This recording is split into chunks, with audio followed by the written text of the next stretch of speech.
Hola, buen día, buen día. Este domingo problemas técnicos no nos permitieron grabar en la reunión, así que lo hacemos acá desde casa, con lloviendo afuera, salamandra, acompañado de mi nieto Teo. Y hablamos de que Dios es verdad. Estamos viendo los atributos de Dios. Y la pregunta que hace meses nos estamos haciendo es, ¿conocemos realmente a Dios? ¿Conocemos al Dios de las Escrituras? ¿Conocemos al Dios de la Biblia? ¿O nos hemos hecho un Dios a nuestro gusto? Y conocemos a ese Dios y tenemos una relación íntima con Él como Él quiere que la tengamos, ¿no? Y esa es la pregunta que nos hacíamos y arrancamos con el versículo 5:20 de Primera de Juan, que dice: pero sabemos que el Hijo de Dios ha venido y nos ha dado entendimiento para conocer al que es verdadero, y estamos en el verdadero y en su Hijo Jesucristo. En su Hijo Jesucristo. Estamos en el verdadero, en su Hijo Jesucristo. Este es el verdadero Dios y la vida eterna. Hijitos, guardaos de los ídolos, termina Juan. Y de esos nos habló Dios el domingo. Conocemos a este Dios, al Dios verdadero de las Escrituras. Tenemos una relación verdadera con Él. Dice en 1 Corintios 2:9, pero como se dice en las Escrituras, Dios ha preparado para los que le aman cosas que nadie ha visto ni oído y ni siquiera pensado, eso es profetizado del Isaías 64:4. Estas son las cosas que Dios nos ha hecho conocer por medio del Espíritu, pues el Espíritu lo examina todo, hasta las cosas más profundas de Dios. El Espíritu que está en vos sabe todas las cosas que estás en vos, que es el Espíritu de Dios, que está en el Espíritu de Dios y sabe todas las cosas de Dios.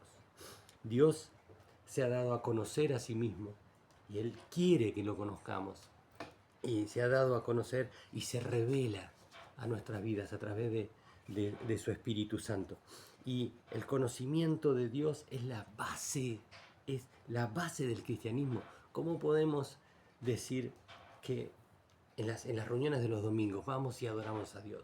¿Cómo podemos adorar a Dios si realmente no lo conocemos? Entonces estamos adorando a un Dios de ilusión, a un Dios que a mí me gusta y lo que no me gusta lo dejo de lado y no lo hago. Y ese no es Dios. Dios ha dejado en las Escrituras quién es Él, qué es Él, cómo es Él y qué es lo que quiere de cada uno de nosotros. Si yo no estudio las Escrituras, no voy a conocerlo y voy a estar adorando los domingos, levantando las manos emocionalmente, cantándole a un Dios de ilusión. Y muchas veces tiene que Dios ilusionarnos, ¿no? Tiene que caerse ese Dios. A veces seguimos a ese Dios de ilusión que es en base a seguir a una persona, a un pastor, a una familia. Y cuando tengo problemas con el pastor, cuando tengo problemas con el hermano, cuando tengo problemas con la situación, me voy. Yo estaba siguiendo a un Dios de ilusión. Porque yo tengo que seguir al Dios que dice acá, que dicen en las Escrituras.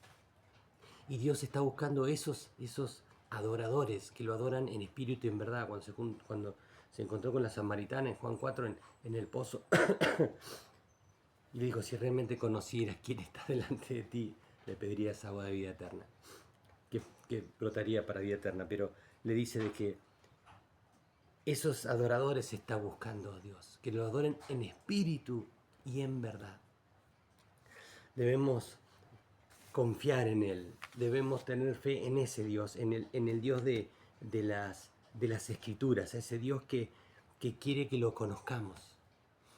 Y dice en Juan 17 que la vida eterna es que te conozcan a ti, es la oración de Jesús, que le dice: y la vida eterna consiste en que te conozcan a ti, al único Dios verdadero, y a Jesucristo a quien has enviado. Cuando desde la perspectiva de Dios, en la eternidad de Dios, cuando nos ve el eterno, nos ve omnipresente, omnisciente, nos ve siempre. Para nosotros, en nuestra perspectiva, cuando cuando el humano nace con el espíritu muerto, dice la Biblia. Entonces, cuando viene el espíritu vivificante, ¿qué pasa? Se produce esa vivificación de mi espíritu y se hace uno con el de Cristo. Entonces, a partir de ahí comienza para mí la eternidad. Por eso dice que te conozcan a ti. Cuando viene el Espíritu Santo y me revela Cristo en mí, ahí aparece para mí la eternidad. Y comienza ahí ese proceso de maduración que va a terminar hasta que todos lleguemos a la plenitud de Cristo, ¿no? Pero en mí y en vos y en todos, pero va a llegar hasta cuando yo me encuentre con el Señor o Él regrese antes. Porque no sabemos cuándo va a ser. Nadie lo sabe, solamente el Señor sabe cuándo va a regresar. Y Dios quiere que los conozcamos a Él. Él anhela tener una relación íntima y personal con nosotros, pero tenemos que conocerlo, como dice las Escrituras. Y Dios se revela a sí mismo a través de las Escrituras, donde están sus atributos, lo que llamamos atributos, sus perfecciones, su esencia, cómo es Dios. Y hemos estado viendo todos estos domingos que Dios es eterno, es soberano, Dios es omnipresente, omnipotente, omnisciente, lo sabe todo. Él es inmutable, Él no cambia. Él es justo, Él es misericordioso, Él es preexistente y Él es santo. Y cuando nosotros vemos los atributos de Dios desde la perspectiva humana nuestra, es imposible que estuvieran en armonía, pero los atributos de Dios están en perfecta armonía uno con otro y se ensamblan perfectamente. Para nosotros es imposible decir que es justo y es misericordioso, o que es santo y su ira permanece para el juicio final. Nosotros no lo entendemos porque sus atributos son incomprendibles desde nosotros, desde nuestra vista, son insondables, inmensurables, no se pueden medir. Pero Él nos ha dado todas las herramientas para que podamos conocerlo. Cuando Él profetiza, que dice que en estos tiempos Él sacaría el corazón de piedra y nos daría un corazón de carne, primero. Él nos daría su Espíritu Santo para que nosotros pudiéramos tener la presencia de Dios en nuestras vidas y poder entender, poder comprender, poder conocerlo. Y encima dice que con Él nos ha dado la mente de Cristo. Y Él encima ha preparado las obras para que andemos nosotros de antemano, antes de que nos creara a nosotros. Así que Dios quiere que conozcamos a ese Dios que ha preparado todo para sus hijos, para los que le aman, para los que lo reciben. Así que Él es verdadero.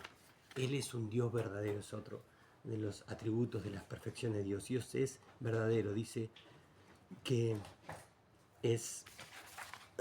No, perdón, me fui de lado. Ve acá, verdadero. Él es verdad. Y dice la palabra que nosotros somos esclavos de esa verdad. ¡Wow! Poder entenderlo, ¿no? Cuando nosotros venimos a Dios, por lo general es cuando tenemos una situación ya que no la podemos manejar, ya tenemos enfermedades terminales, tenemos situaciones terminales, tenemos problemas,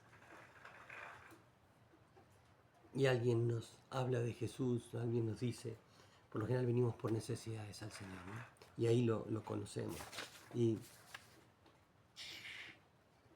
cuando lo conocemos al Señor, se abre en nuestras vidas esa gran puerta que es Él, y que nos lleva a ese camino que es Él, y que nos lleva a un lugar que es la meta, que es Él. Y ese conocimiento de Dios nos hace libres de la esclavitud del pecado.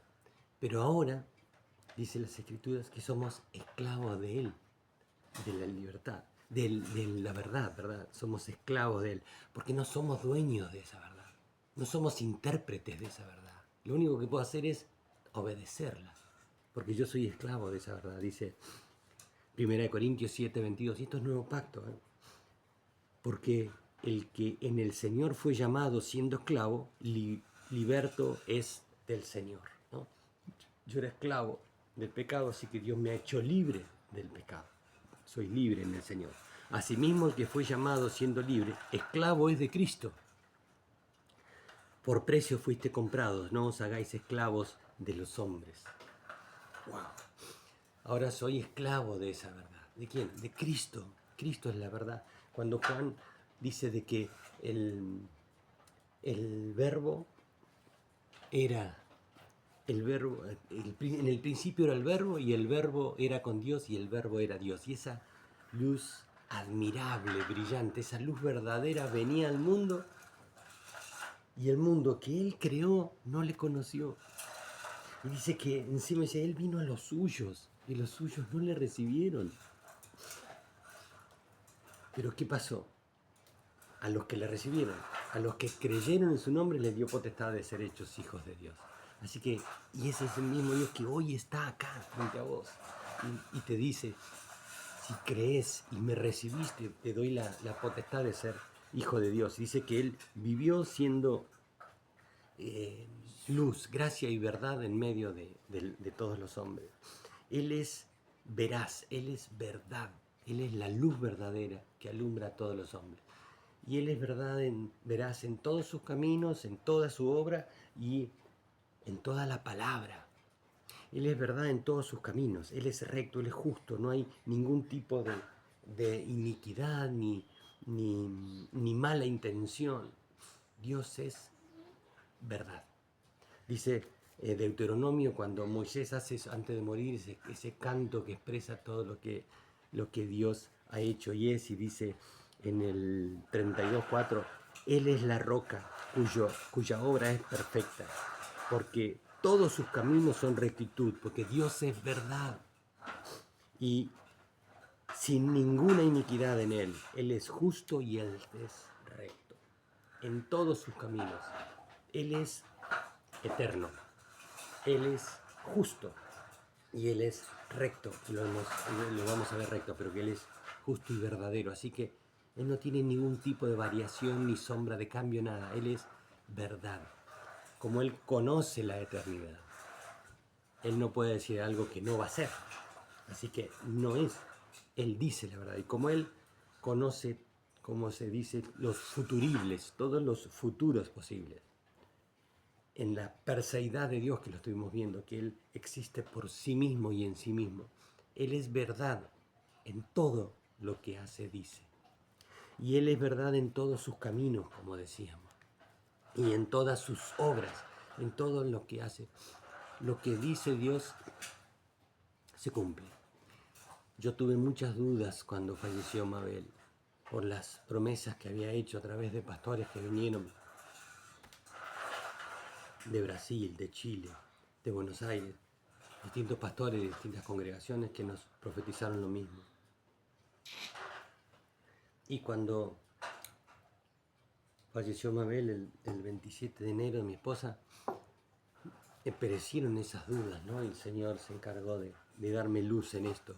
¿Y en dónde? Acá en las Escrituras. Es el único lugar donde viene la luz, donde se disipan las tinieblas, donde esas preguntas a veces no tienen respuesta, pero las comprendés de que en su infinita misericordia y soberanía Él tiene todo perfectamente calculado. Así que cuando hablábamos de las obras, ¿no? Cuando Dios le dice a Nabucodonosor, que era el rey del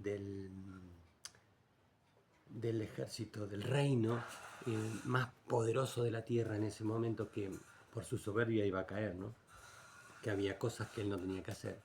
Y él siguió haciendo y termina teniendo un sueño, le dice Belsasar, que era Daniel, le interpreta el sueño, y era terrible el sueño, que iba a llegar un momento donde él iba a quedar como un animal comiendo pasto, le iba a crecer el pelo, iba a perder la cordura, y después de 7 años él se iba a arrepentir. ¿Arrepentirme de qué? Imagínate una persona que era dueño de la vida de todo el mundo, él hacía lo que quería. Un día, mirando sus maravillas logradas por él, dijo eso, ¿no? Y pasó exactamente como Dios lo dijo. Así que él vivió como un animal, todo como Dios le había dicho. Él es verdad, él es veraz en todo lo que dice. Y después de ese tiempo, vuelve la cordura a Nabucodonosor. Y él dice, ahora yo, en Daniel 4:37, ahora yo, Nabucodonosor, alabo, engrandezco y glorifico al Rey del cielo, porque todas sus obras son verdaderas y sus caminos justos. Y él puede humillar a los que andan con soberbia. Alguien que había hecho tantas cosas, incluso que había puesto en cautiverio a todo el pueblo, había destruido el templo, había hecho todo eso.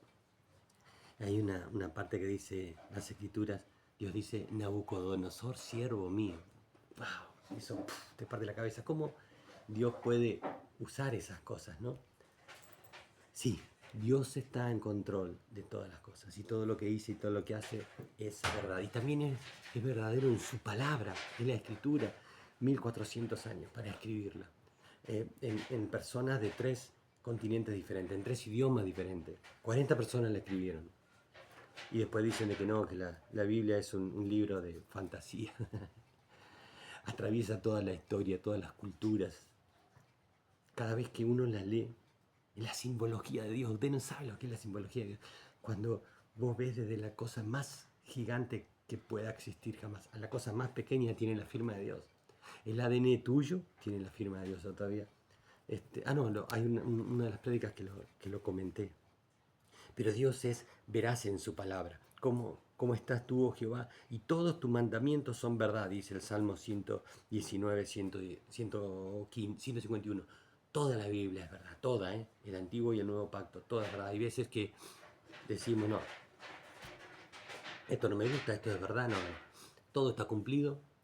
Lo que dijo Jesucristo en el Nuevo Pacto, hay cosas del Viejo Testamento que están cumplidas en él que no las tenemos que hacer porque eran para el otro pacto, pero hay un montón de cosas que tenemos que hacer, que tenemos que crucificar. Y la única forma es muriendo al yo y dejándolo a él ser en mí. Y todas las palabras son, toda la escritura es verdad, toda la escritura es verdad.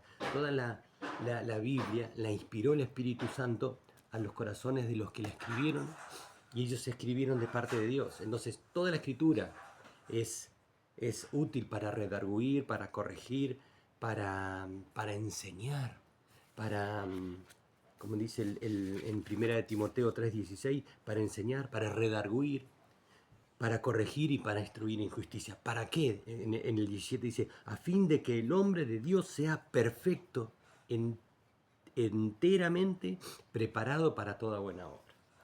Así que para todo tengo que conocer, tengo que estudiar todos los días la Biblia.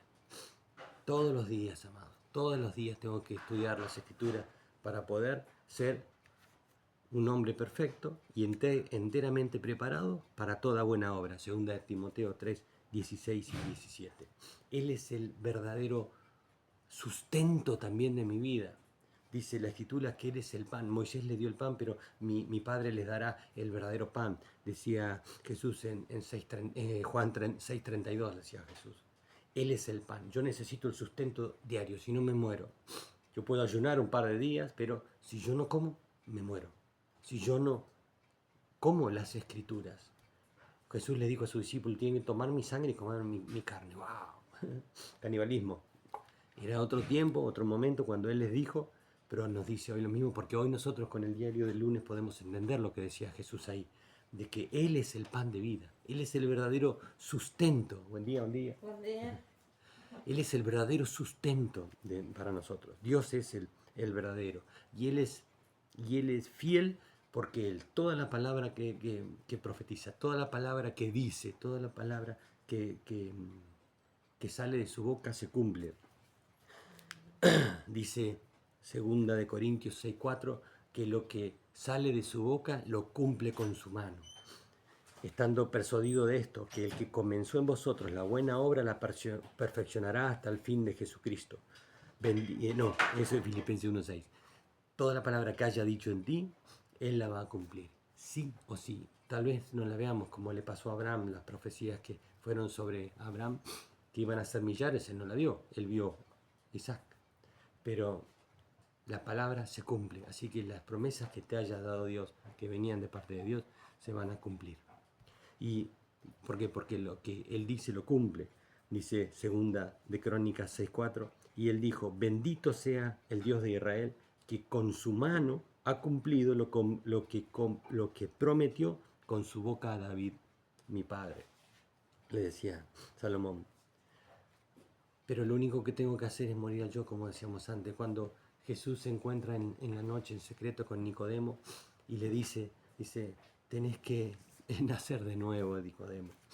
Y yo la vi ahí en The Chosen, esa filmación, y es hermosa poder entender el lugar que Juan está escondido escuchando lo que decían, y poder entender cuando Juan escribe y dice esas palabras y ver que Nicodemo, que era un intérprete de la ley, era una eminencia en las escrituras, y que empieza a tener duda y le empieza a abrir su corazón a Jesús, viendo, eh, viendo cosas que estaban en las escrituras, y que él tenía un corazón puro. Entonces, cuando viene Jesús, él empieza a entender de qué es el Mesías.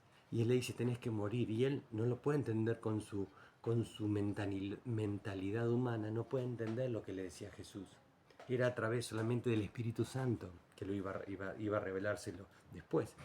Poder entender de que él dice, ¿cómo voy a entrar al vientre de mi mamá de nuevo? ¿Cómo voy a nacer de nuevo? No, no. Tenés que morir al yo. A eso viene el Espíritu Santo. El Espíritu Santo viene a tu vida, no viene para empoderarte. No. Esa es una, una idea errada del Espíritu Santo. Dios envía a su Espíritu Santo para que su Hijo, a través de mí, haga la obra. Yo no puedo hacer nada. Yo no puedo hacer la obra. La hace Él a través de mí. La otra es que cuando yo soy débil, Él puede ser fuerte. Cuando yo dejo de manifestarme, se va a manifestar Él. Así que el Espíritu Santo lo que necesita es que yo no tenga el control, que yo sea débil, que yo no tenga la fuerza, que yo me debilite para que Él sea en mí. Muchas veces venimos al Señor con esa idea de el Señor me va a dar, el Señor me va a ayudar, el Señor me va a devolver. Cuando yo llegué al Señor, nosotros nos habíamos separado con Mabel, yo me había ido y muy mal me había portado, era el responsable. Yo le decía a Jorge, bueno, yo me vengo al Señor y quiero que Dios arregle mi vida y que me devuelva mi matrimonio. Y Jorge muy sabiamente me dijo, vos tenés que preocuparte por arreglar tu vida con Dios. Si te vas nuevamente a juntar con Mabel, eso es una cosa aparte. Dice, no te corresponde a vos, sino que vos tenés que buscar a Cristo, morir a vos y buscar a Cristo, que Él sea en vos. Y después va a ser lo demás. Yo tengo que arreglarme, yo soy el culpable. Pero Dios es verdad. Dios es verdad. Y Él está buscando esos adoradores, como decía, que lo adoren en espíritu y en verdad. ¿Cómo podemos entenderlo? Solamente se recibe. El Espíritu Santo viene a tu vida y de adentro hacia afuera hace ese trabajo. Y cuando trabaja de adentro hacia afuera, la gente va a ver a Cristo en vos. Él dice de que vos tenés que hacer las obras esas que están preparadas de antemano, que no las haces vos, las hace el Espíritu Santo a través tuyo. Entonces, cuando vos realmente estás haciendo esas obras que Dios hace, el mundo va a ver a Cristo. Y va a dar gloria a Dios por esas obras, no te van a dar la gloria a vos.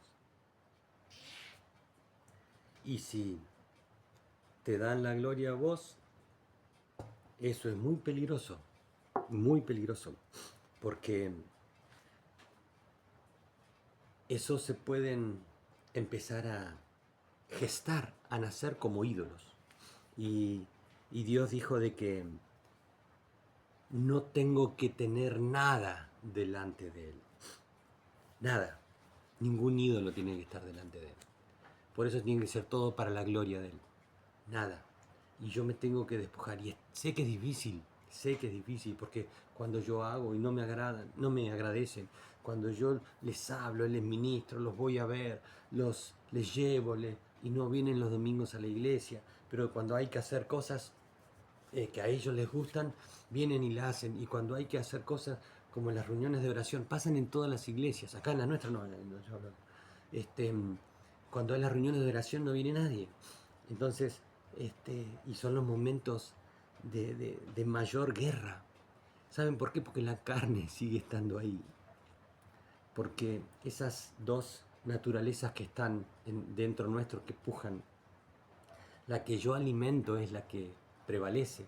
Así que si yo no alimento esa parte espiritual, la que va a predominar es la parte carnal y es la que nos gusta, es la que tira siempre para atrás, es la que no nos permite conocer al Rey verdadero. Porque si yo conociera realmente quién es Dios, estaría en mí ese temor reverente a Dios que haría de que no quisiera ofenderlo, que no quisiera lastimarlo y que mi amor por Él sería el resultado de ir a las congregaciones y adorarlo entre los hermanos juntos, sabiendo que Él está en medio nuestro, poder adorarlo a ese Dios como iglesia.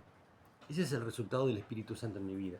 Así que yo tengo que entender de que si eso no pasa es porque estoy alimentando mi carne, estoy alimentando a mi ego, a mis satisfacciones.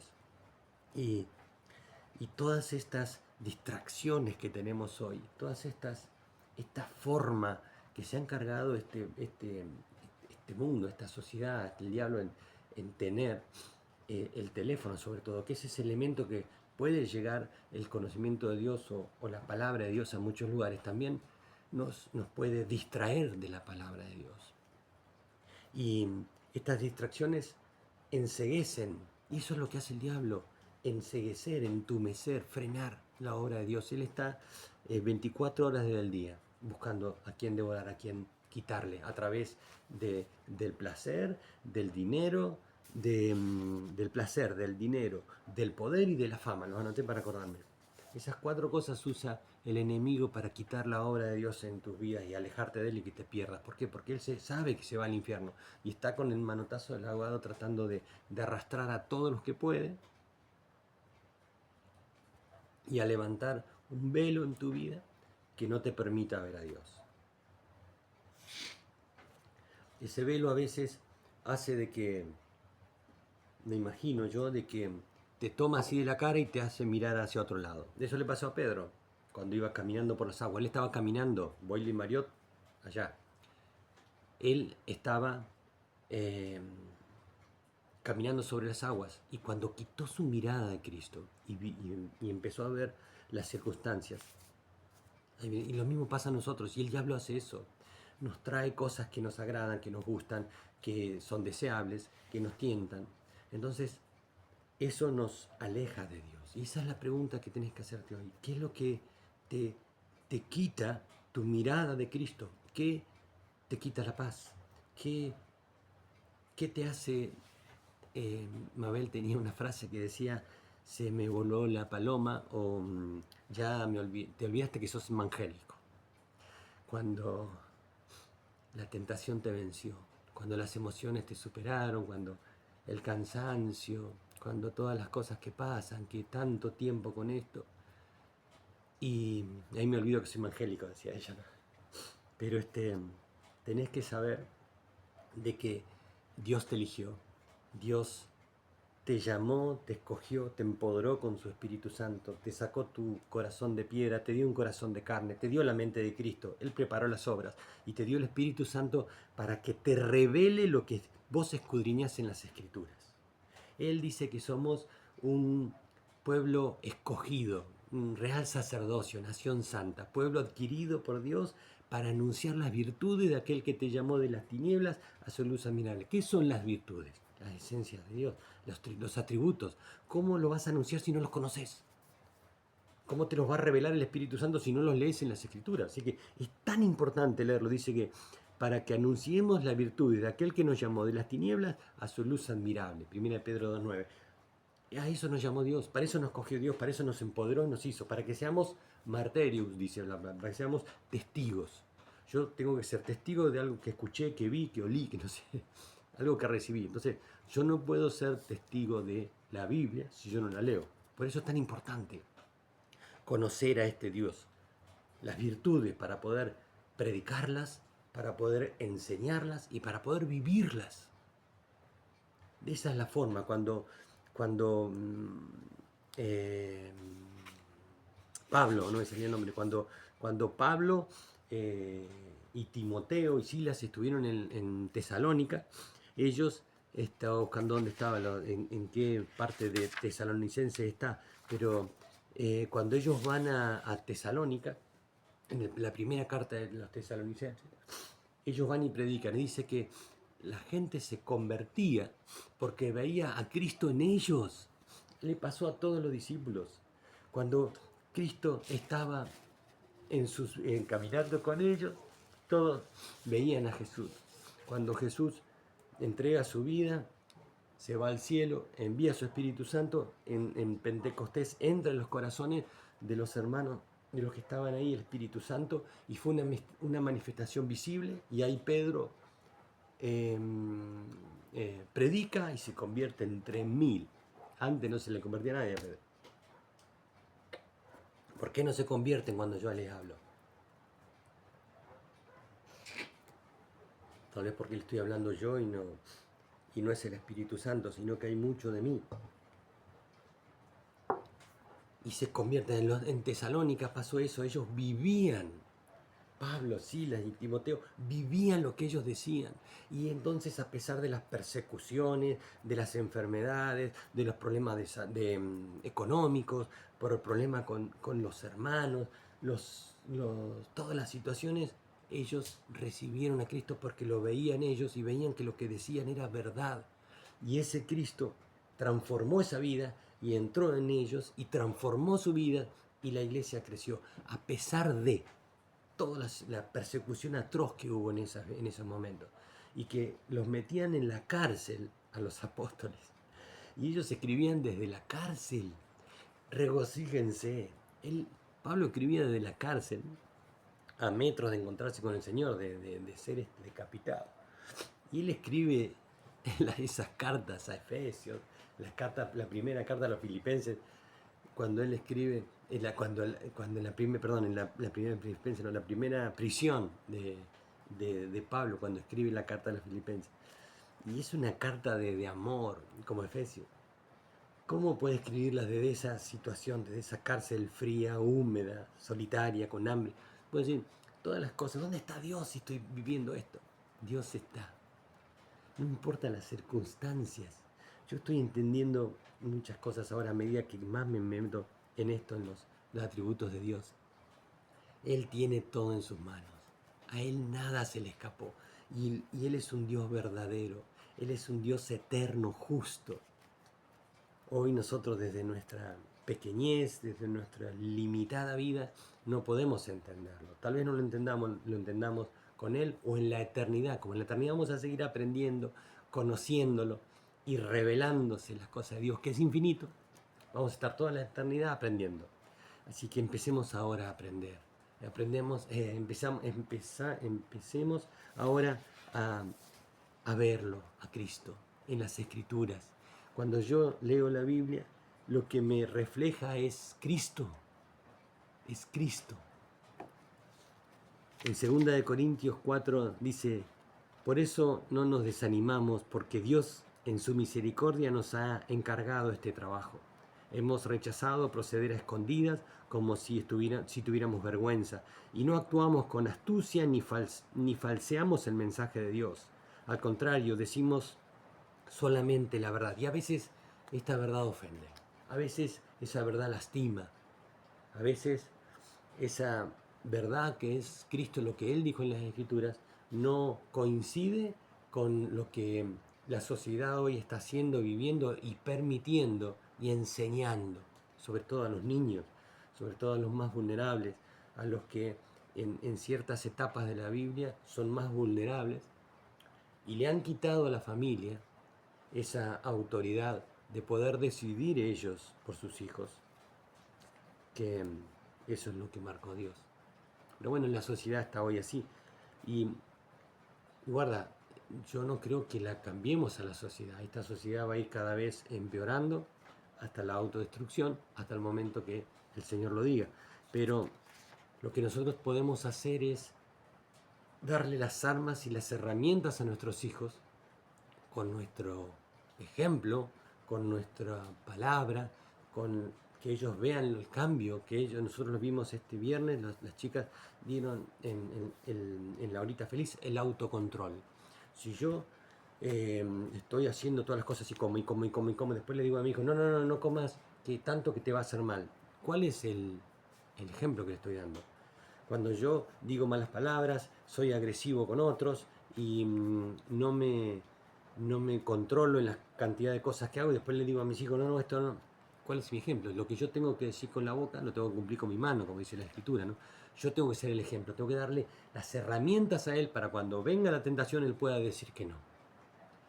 Eso es lo que yo tengo. ¿Por qué? Porque el mal está en el mundo, pero ¿saben qué? El peor mal no está en el mundo, está en el corazón de los niños, está en nosotros desde el momento que nacemos, está el pecado, nacemos en pecado, la maldad está en mí. Así que, al contrario, decimos solamente la verdad y de esta manera nos recomendamos a la conciencia de todos delante de Dios. Si el Evangelio que enunciamos está como encubierto por un velo, lo está solamente para los que se pierden. Pues como ellos no creen, el Dios de este mundo los ha hecho ciegos de entendimiento, para que no vean la brillante luz del Evangelio del Cristo glorioso, imagen viva de Dios. Porque no nos predicamos a nosotros mismos, sino a Cristo crucificado y nosotros como siervos suyos, decía. Pero poder entender que Dios es verdad, Dios es verdadero y todo lo que dijo se cumple, todo lo que está escrito en su palabra es verdad. Y poder conocer a ese Dios me va a dar la posibilidad de que mi fe sea creciente. Si no, el objeto de mi fe es un Dios de ilusión, imaginario, un mito. Dios es verdad, hermano. Dios es verdad. Y Dios está con sus brazos abiertos esperando de que yo dirija nuevamente los ojos a Él. Y al conocer quién es Dios, me voy a dar cuenta de mi inmundicia, de que soy un pecador, de que tengo que pedir perdón, humillarme y arrepentirme, que es cambiar de dirección y volver a Él. Y no seamos tan soberbios, orgullosos, cuando alguien, un pelado de barba, venga y te diga, tenemos que arrepentirnos, tenemos que volver a Él, tenemos que dejar de hacer un montón de cosas que Dios no nos mandó a hacer. Si me estoy cansando en la obra, es porque la obra la estoy haciendo yo. Si me estoy cansando en el ministerio, es porque el ministerio lo estoy llevando yo. Es Él a través de mí. Tal vez Dios no me mandó a 5.000, me mandó a 4.000. Y esos 1.000 que están de más. Amados, no seamos tan orgullosos y humillémonos. Él busca esos corazones constritos y humillados para habitar donde no soy yo y es Él en mí. Cuando Jesús llevó a todos sus discípulos y se fue, cruzó el mar de Galilea y se fue hasta Gadara, todo fue por uno. Y encima no se lo llevó con él, no. Le dijo, vos quedate acá, en Gadara vas a hacer la puerta abierta para que me conozcan a mí. Vas a estar en otro lugar, con otros pastores, con otro lugar, vas a bendecir y vas a hacer. Así que Dios es verdad. Tenemos un Dios verdadero, que Él cumple todo lo que dice. Él es verdadero en sus caminos, es verdadero en su obra y es verdadero en su palabra. Amén. Padre, en el nombre de Jesús de Nazaret, yo te doy gracias por revelarte a nuestras vidas. Gracias por hablarnos una y otra vez. Gracias, Señor, por todo lo que haces. Gracias porque sos ese Dios verdadero que todo lo sabe, lo conoce, lo puede, que sos eterno, inmutable, justo y recto, y que nos has llamado, nos has escogido y empoderado y nos has dado esta posibilidad de la vida eterna para estar siempre contigo, Señor, y con todos los hermanos que se han ido antes que nosotros. Señor, yo te doy gracias, Padre, y te pido por todos los que han escuchado en este momento estas palabras, Señor, para que tú te reveles a sus corazones, Señor, y les des sabiduría. Dale sabiduría, Señor, para que puedan comprender, Señor, que tu Espíritu Santo esté obrando en cada uno de ellos, trayendo liberación, trayendo sanidad, trayendo prosperidad económica, trayendo más de ti, pero sobre todas las cosas, conocimiento de tu persona, Señor, que te puedan conocer y tú les puedas conocer. En el nombre de Jesús. Amén. Saludos, hermanos. Dios les bendiga desde Lago Pueblo.